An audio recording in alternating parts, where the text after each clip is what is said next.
වෙලාව පලි නෑ. වරායේ container පන්නනවා. වරායේ container ටික පන්නලා ආණ්ඩුව මොකද බලාපොරොත්තු වෙන්නේ? මිනිස්සුගේ ජීවන වේදම අඩු කරන්නද? නෑ.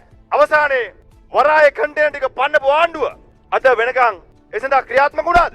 මම දැක්ක අර සාගර කාර්ය වසම්ලේකම්තුමා මාධ්‍ය සාකච්ඡාවක් කියපු කතාවකට කඩිනමින් ගිහිල්ලා අධිකරණේ කරුණු වාර්තා කළා. කඩිනමින් පොලිස්පතිවරයා. බුදුම හදිස්සියක් ඒකට තියෙන. බාලගල් ළඟරු ගෙනාපු සමාගම අඩු ගානෙන් අධ්‍යක්ෂක මණ්ඩලයට විරුද්ධව තීන්දුවක් ගත්ත දාණ්ඩුව.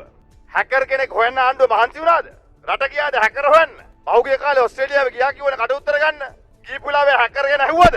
නෑ. මොකද හැකර් ඉන්නේ බලවත් කාර්යාලේ. ඕස්ට්‍රේලියාව යනවා. හැබැයි හැකර් ගැන හොයන්නේ නෑ. සිංගප්පූරු යනවා. මහ බැංකුව ගැන හොයන්නේ නෑ. ඇයි ඒ? ආණ්ඩුව තමන් සම්බන්ධ වෙලා කරපු වංචාවන්. තමන්ගේ වංචාවන් වහගන්න විපක්ෂයට ඇඟිලි දික් කරනවා. අද ආණ්ඩුවේ ප්‍රසිද්ධම සටන් පාඨය තමයි මේ අධිකරණ පද්ධතියේ පීඩනය අඩු කරන්න, හොරු වල්ලන්න, විනිසුරුවන්ගේ ශ්‍රේෂ්ඨ අධිකාරී මිනිසුන්ගේ කාලේ දීර්ඝක වයස සීමාව වැඩි කරන්න ඕනේ. අර කොන්දේ අමාරුවට කකුලේ බෙහෙත් බඳිනවා වගේ වැඩක් අපේ හැමදාම. කොන්දේ අමාරුව තියෙන්නේ බෙහෙත් බඳින්නේ කකුලට. මෙන්න ආණ්ඩුවේ ක්‍රියාවලිය. ආණ්ඩුව තමන්ගේ රටේ ජනතාවගේ ප්‍රශ්නවලට විසඳුම් දෙන්නේ මේ විදියට. ආණ්ඩුවට උමනාවක් තියෙනවා නම් මේක පිටිපස්සේ හැංගිච්ච කාරණයක් තියෙනවා ඒක කරගන්න. මේ බොරු කියන්න එපා. බොරු කියන්න එපා. අධිකරණ පද්ධතියේ පීඩනය වැඩි කරන කරු විනිශ්චයකාරවරු බඳවා ගන්න ඕනේ. පුරප්පාඩු පුරවන්න ඕනේ. ඒව කරන්නේ නැහැ. උසාවි ප්‍රමාණය වැඩි කරන්න ඕනේ. ඒව කරන්නේ නැහැ. රස පරීක්ෂණ වාර්තාව අඩුම ගානේ පැය 24න් දෙන්න ආණ්ඩුව ආයෝජනය කරන්න ඕනේ. ඒව කරන්නේ නැහැ. ඒක කරන්නේ නැහැ. හැබැයි වයස වැඩි කරාම බන්ධනාගාරේ පීඩනය අඩු වෙනවලු. වයස වැඩි කරාම කරු විනිශ්චයකාරවරුන්ගේ අධිකරණයේ පීඩනය අඩු වෙනවලු. මෙන්න ආණ්ඩුවේ ක්‍රියාවලිය. දැන් 5000 දාන්න පුළුවන් තැන 45000 දැම්මම පීඩනයක් තියෙනවා.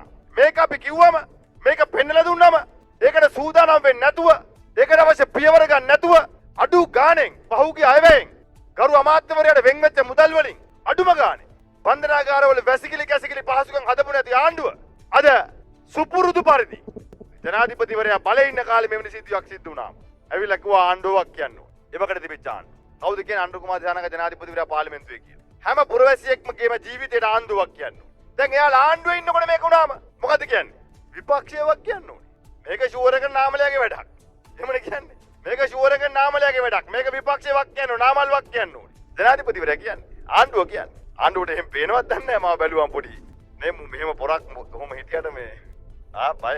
මෙයා තමයි මේක පිටිපස්සින් නම් මෙහෙවන්නේ මේ රටම කියලා හිතනවත් දන්නේ නැහැ. ජනාධිපතිවරයා හිතනවත් දන්නේ නැහැ. මම තමයි යාගේ තීන්දුව ගන්න කියලා. එමි හිතනවත් දන්නේ නැහැ. හැබැයි ඉතින් ජනාධිපතිතුමනි. ගරු ජනාධිපතිවරයා. ඔබ මේ රටේ ජනාධිපති.